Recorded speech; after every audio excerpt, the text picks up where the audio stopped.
E, quando ele falou aquilo, isso me entristeceu. E eu falei, Senhor, eu não queria ficar com essa aparência debilitada, uma aparência de uma pessoa doente. Né? Eu já estava 1 mês afastada do meu trabalho, os meus colegas perguntando a respeito da minha vida. E foi nessa época que, ele falando isso, uma amiga minha me convidou para uma oração que ia ter na casa dela. Ela não sabia que eu estava passando por esse momento, nem que eu iria fazer a químio naquele momento. Eu fui à casa dela, uma pessoa que eu não conheço, até hoje eu não sei o nome dela e não conheço. Ela olhou para mim e falou assim, olha, Deus me mostrou que existe um temor na sua vida a respeito dos seus cabelos, um temor seu. Mas Deus mandou eu ungir a sua cabeça com óleo e mandou te dizer que eu estou no controle da sua vida. E ela ungiu minha cabeça e eu fui para casa, falei, Senhor, Tu falaste comigo, Senhor. Se Tu realmente falaste, eu te peço que Tu confirmes a Tua palavra. E ajoelhei em casa, minha avó tinha me dado uma caixa de promessas bíblicas, eu me ajoelhei ali e falei, Senhor, fala comigo, confirma a Tua palavra por meio de um versículo. E eu tirei aquele versículo bíblico, e ali estava escrito, Lucas 21:18, e nenhum fio de cabelo da vossa cabeça perecerá. Eu fiz a quimioterapia e meus cabelos não caíram. E quando eu terminei a quimio, eu fui fazer radioterapia. Eu passei algum tempo no Einstein fazendo radioterapia. E os médicos me diziam que eu não podia ter filhos. Eu conheci o meu marido exatamente fazendo quimioterapia. Foi a época que eu pensei que eu nunca fosse conhecer alguém e nem fosse alguém se interessar por mim. Eu tinha uma amiga minha da magistratura, ela tem um colega que era muito amigo do meu marido, e ele me viu numa audiência, certa vez, e pediu para ela me apresentar. Quando ele me pediu para me apresentar, eu não me lembrava dele, da audiência, nada. E quando ele pediu para apresentar, ela disse assim, olha, ela está muito doentinha, esquece isso. Esquece essa história de apresentar ela, porque ela está muito doente. Ele falou, não, eu gostaria de conhecê-la. E foi assim que eu conheci ele. No aniversário dela, ela me apresentou, eu fazendo o tratamento, eu não podia sair de casa porque eu tinha imunidade muito baixa por conta da química que eu tomava, e se eu fosse sair eu tinha que andar com máscara, e aí eu ficava em casa, e ele pediu para ir me visitar, mandava flores, me conheceu nessa época e nós nos casamos. E quando eu estava fazendo a radioterapia, o médico me disse, olha, quando você for querer ter filhos, você tem que fazer um tratamento para ter, porque você provavelmente não vai ter filhos. E mesmo que você faça esse tratamento, ainda que você venha a ter, não é bom para você, porque os hormônios que envolvem a gravidez podem prejudicar esse tumor que você teve, pode aparecer outro, pode estimular por conta do tipo do tumor que você teve. Então, o melhor mesmo é você não ter filhos, e mesmo assim, ainda que você queira, é muito difícil. Mas, sem fazer tratamento nem nada, eu tive meu primeiro filho, veio o Mateus, e por conta desse presente que eu recebi de Deus, eu coloquei o nome dele de Mateus, que significa presente de Deus, dom de Deus.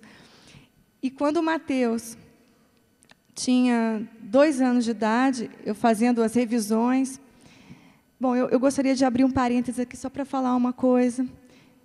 Deus pode curar instantaneamente qualquer pessoa, Ele faz milagres. Eu vejo curas maravilhosas de Deus, do que Ele tem, Ele muda uma vida, trazendo cura instantânea, muitas vezes. E nós temos visto isso. Mas, no meu caso específico, o Senhor falou que eu passaria pela mão dos homens. E era para eu seguir todo o tratamento que o médico me dissesse, porque ele iria confundir os homens. E eu me submeti a todo o tratamento, inclusive revisões. Isso já faz 12 anos, queridos. E quando estava numa dessas revisões, depois que eu tive o Mateus, eu fui fazer e o médico falou assim, olha, Sonire, a aparência dos seus ovários e do seu útero não está boa. Então, eu acho que eu vou tirar todos os 2 ovários, eu vou tirar o útero, e você pode se dar por satisfeita, porque você não precisa mais ter filhos, você já tem um, então, você já foi abençoada com filho, pode se dar por satisfeita, eu quero fazer essa cirurgia na semana que vem, terça-feira. E era de novo uma quinta-feira. Eu falei, essa história eu já vi. Mas Deus me ensinou uma coisa, que nenhuma sentença humana é maior do que a sentença de Deus para as nossas vidas. Nenhuma palavra de Deus, do homem, pode frustrar o plano de Deus e a palavra de Deus para nós, a promessa de Deus para a vida de cada um. Eu costumo dizer no meu trabalho que eu tomo muitas decisões, decido sobre muitas vidas, às vezes é difícil algumas decisões, mas o difícil, o juiz verdadeiro das nossas vidas é Jesus, é o Senhor, porque Ele muda situações, Ele muda vidas. Decidir é fácil, mas Ele transforma tudo. Ele muda totalmente, tira problemas, muda o destino, muda situações, transforma. Esse é o poder verdadeiro e essa é a sentença que nós temos quando nós abrimos a Bíblia, de vitória, de promessas. E eu fui fazer esse exame. Naquele dia eu tinha sido convidada, no dia exatamente que ela me disse isso, eu tinha sido convidada para falar sobre a cura que Deus tinha feito em relação ao meu filho, numa oração, numa reunião de oração. E eu fui até lá e contei do que Deus tinha feito e pensei, Senhor, eu vou falar. Antes mesmo, aquele dia eu falei, eu vou falar porque Tu és, Senhor, Tu és fiel. A cura, Tua bênção é perfeita, a Tua bênção não dás nada pela metade. Toda a bênção do Senhor, ela é completa. E eu falei, eu vou falar. E falei da cura do Senhor na minha vida. E naquele dia, uma pessoa, de novo também, que eu não conheço, olhou para mim e disse, até o final deste ano, Deus vai te alegrar muito, vai trazer uma grande alegria na sua vida.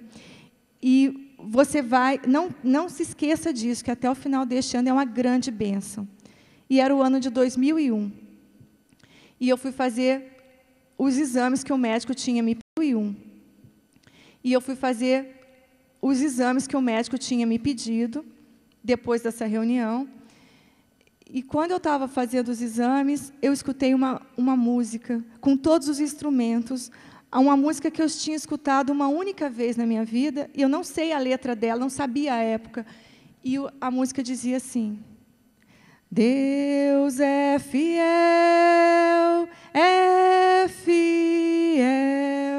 acima de todas as coisas eu sei que meu Deus é fiel. Deus é fiel,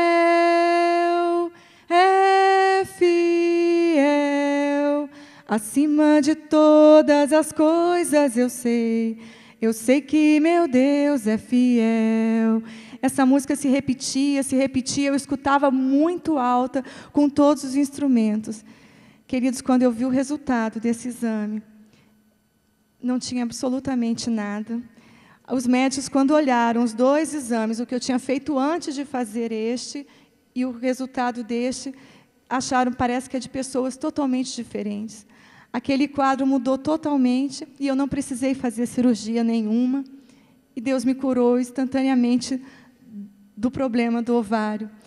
E eu fui fazer, no final daquele ano, Deus tinha me prometido que ia ser uma grande bênção para mim. E eu não esqueço aquilo que Deus fala para mim, eu guardo e fico ali, Senhor, Tu falaste, Senhor, eu sou meio assim, fico em cima dEle. E assim é nas nossas vidas, aquilo que Deus fala, nenhum propósito de Deus pode ser frustrado na sua vida. Nenhuma palavra dirigida a você pode cair por terra sem antes cumprir todos os propósitos para o qual ela foi designada. E chegou o dia 31 de dezembro, e eu falei, Senhor, o último dia, é hoje o dia da minha bênção. Porque a bênção é até o final do ano de 2001, então eu estou no 31 de dezembro de 2001, amanhã não é mais, é hoje, Senhor, hoje eu vou receber. E eu comecei a andar pela casa e dizendo, Senhor, hoje é o dia da minha bênção, hoje é o dia que eu vou receber a minha bênção, eu estou esperando. E o dia foi passando, e quando chegou às 6 horas da tarde, eu dizia, Senhor, faltam poucas horas para eu receber a minha vitória, faltam poucas horas para a minha bênção.